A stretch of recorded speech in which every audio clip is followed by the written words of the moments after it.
Landing a good job is getting tougher and tougher these days, isn't that the truth? That's why a local program called American Entrepreneurs wants to make sure students have the necessary skills to compete in the global job market. So joining me now to talk about a new program being discussed, Bob Sutton and Vince Bocard from American Entrepreneurs. Actually, Vince, I'm sorry. I'm Vince. Vince is with the city of Coral Springs, right. And this is kind of your brainchild. Kind of, and yes. This is Steve, who is a student who actually graduated, got your GED. Yeah. So tell me about this. What is American Entrepreneurs?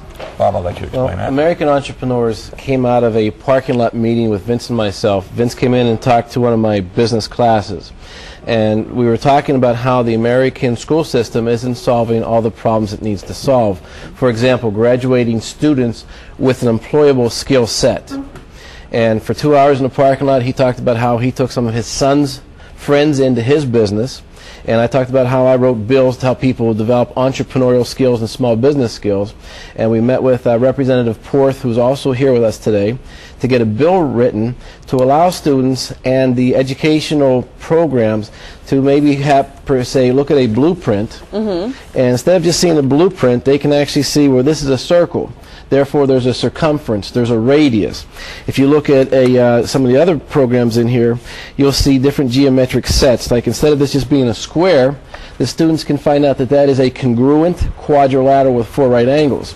So maybe there's a student that isn't able to sit in a seat in a regular conventional setting, but we can take someone like Steve, employ him. Okay. He can learn the geometry, at least the basic geometry, to meet the needs of the school system. So it's kind of like doing things a little backwards. It's on-the-job training, and you kind of get the education on the geometry and all that stuff from school, but you do it a little backwards. Exactly. Well, the idea really came about, my son included, dropped out of high school. Okay. And I said, you know, the real world is you need a high school diploma to get a good job. So I said, here's what you're going to do. You're going to come to work for me. And Stephen happens to be a friend of my son's, and he was in the same situation, dropped out of high school. I said, listen, guys, you want to go to work, I'll give you a job. But in order to take this job and to keep this job, you must go get your GED at night. So that was the deal. That was the deal. Now, out of that came what Bob explained. Over the couple of years, Steve still works for me today. Some other kids came to the program, and we said, well, we need to do something. There's about 542 kids a day in the state of Florida drop out of high school. These are kids that are not college bound. They don't want to go to college. They want to go into workforce. And what they're doing is they're sitting in high school, they're in a classroom setting, and that's not where they want to be. Right, okay. So now this is giving them the opportunity to get into the workforce and get their high school diploma at the same time. All right, well, let's talk to Steve, since he's our spokesperson for actually going through this more or less. Tell us what you did and where you're at now.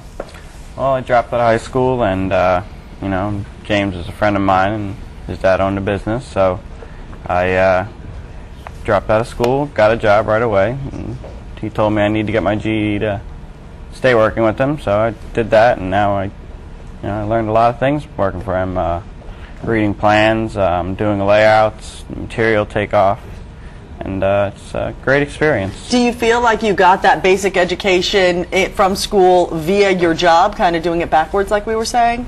You could say that, yes. What do you think of this program that they're proposing? I think it's great. I wish I would have had it when I was, on the verge of dropping out. Well, you kind of did because of this guy, right? So this was kind of your prototype here. So what needs to happen now? We don't have a lot of time left. What needs to happen to make this happen? Okay, to make this happen, and there again, Representative Porth and his office have been wonderful helping us draft the bill.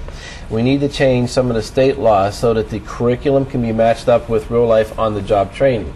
And there again, it's not going to be as technical as a lot of people feel. It's just what we're trying to do is take students so when they graduate, they have an employable skill set. And therefore, they decrease the tax burden. They're in jobs. For example, there was one student, one of the limousines was having a problem, and it turned out to be a student at Piper High School that actually was able to fix the problem. The dealerships wanted $3,500. This student actually fixed the problem for like $40. Oh, that sounds like a good idea. That is an employable skill set. And a bargain. Yeah. Okay.